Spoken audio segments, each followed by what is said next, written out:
Welcome back, this is Mr. Bulmer and this is our third Flash tutorial. We're finally going to start getting objects moving around the screen,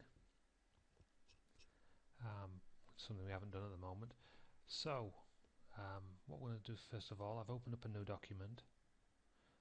Mine's got some things in it which I'll show you later, but this is just a blank screen we're looking at. So File, New, and open up a new Flash document. I'm going to click on the circle tool. First of all, it may be on yours the rectangle tool.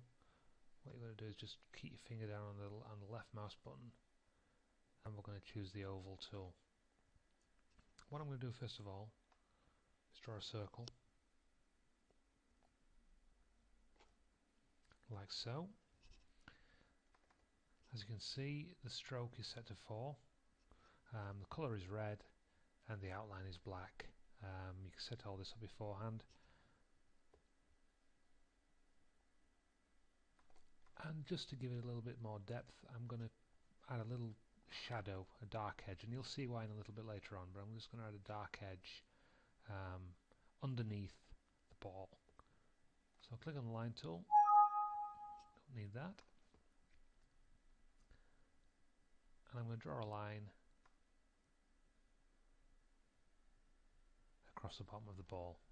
Using the select tool, I'm just going to drag that and make it curved to follow the ball, and I'm going to choose a darker red. And using the paint bucket tool, I'm just going to fill that area in there. Finally remove the line. So there's our ball. There's our movie clip ball. Or it's going to be a movie clip. So I select all of it, draw a marquee. Look at this, I've got the select tool on. So yeah, draw a marquee, it should all go dotty. I right click and I'm gonna convert this to a symbol. I'm gonna call it ball, and it's a movie clip, so as before, ball underscore MC, and I click OK. So there is my ball symbol.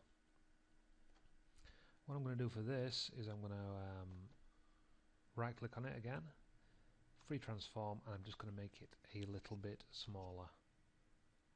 Again, hold down the shift key to keep it in proportion. And I'm going to move it down to the bottom corner, bottom left corner. Okay, so we've got our first object, but it's not moving at the moment, it's not doing anything. So for this, to make it move, we're going to use the timeline across the bottom. So frame 20, I'm just going to click on the little frame underneath the 20. I'm going to tap the F6 key.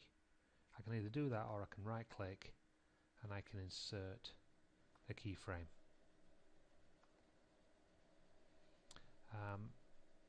So at frame 1 the ball's there, at frame 20 the ball's still there.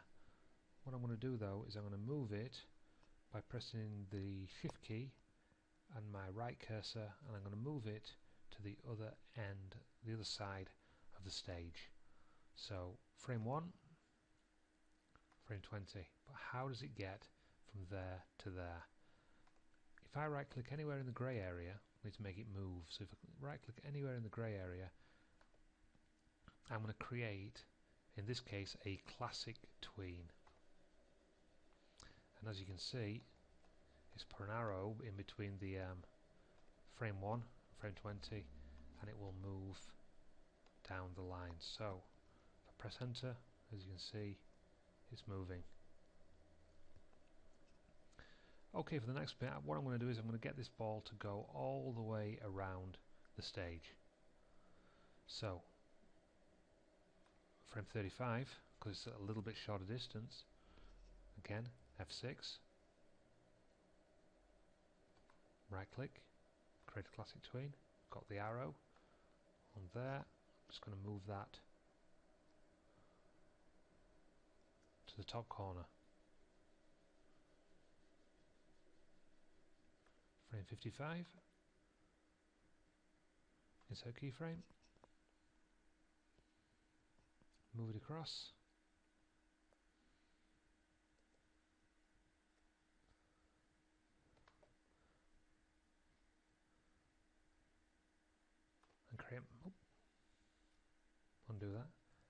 create a classic tween. So frame 1, 20, 35, 55. So back on frame 1, if I copy that and go to frame 70, if I F6 on there, what I can do is delete the ball I've just created, and then I'm going to paste in, I'm going to go edit, paste in place the ball I started with. For the final bit,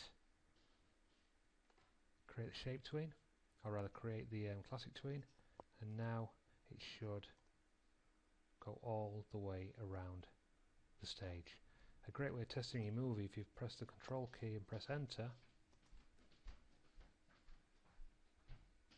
it will export the movie as what they call an SWF file.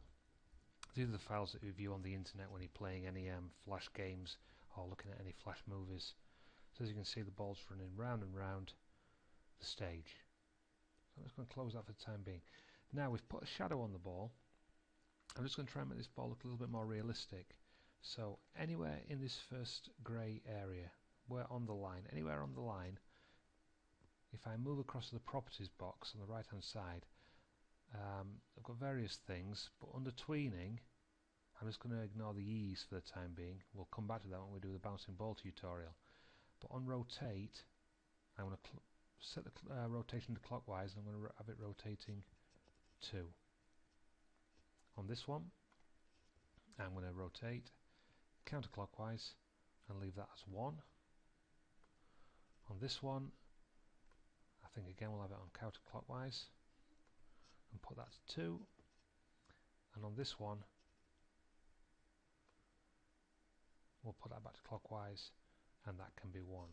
So now if I control and enter, as you can see, the ball is rolling around the stage. It just makes it a little bit more realistic. It's going a little bit fast at the moment. There we go.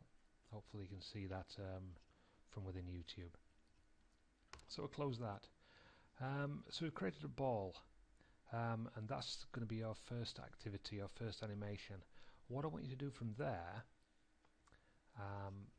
if I go to the library, is have a go at making that your ball a little bit more detailed. I've created a bowling ball.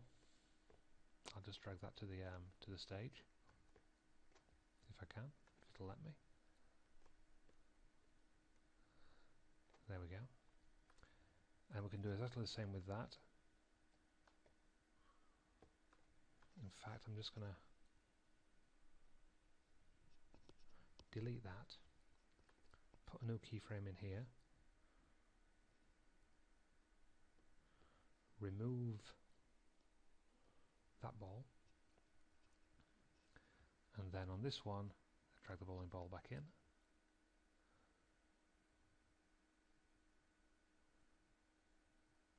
put it there,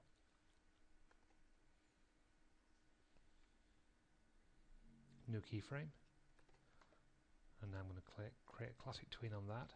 At the moment it's not moving, but if I go to properties and I do a rotate, just do it clockwise like so, I press Control and Enter, we've got the ball that runs around the stage, and then for a split second we've got a bowling ball that spins round and round. I'm just going to put add a few more frames on that. Just so you can see it. Yeah, the more frames we add, potentially the slower, or we'll see, it will go. There we go. And finally, once you've done that, those of you who manage that, I'm just going to slide down this timeline a little bit further, insert another keyframe, delete that.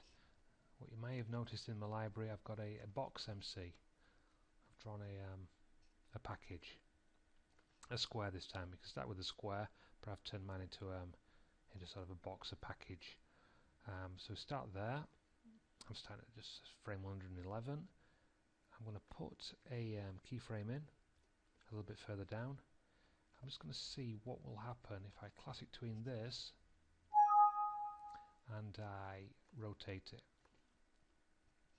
So we've got this one. I'm just going to move that across, and if I go back to this, we'll see the box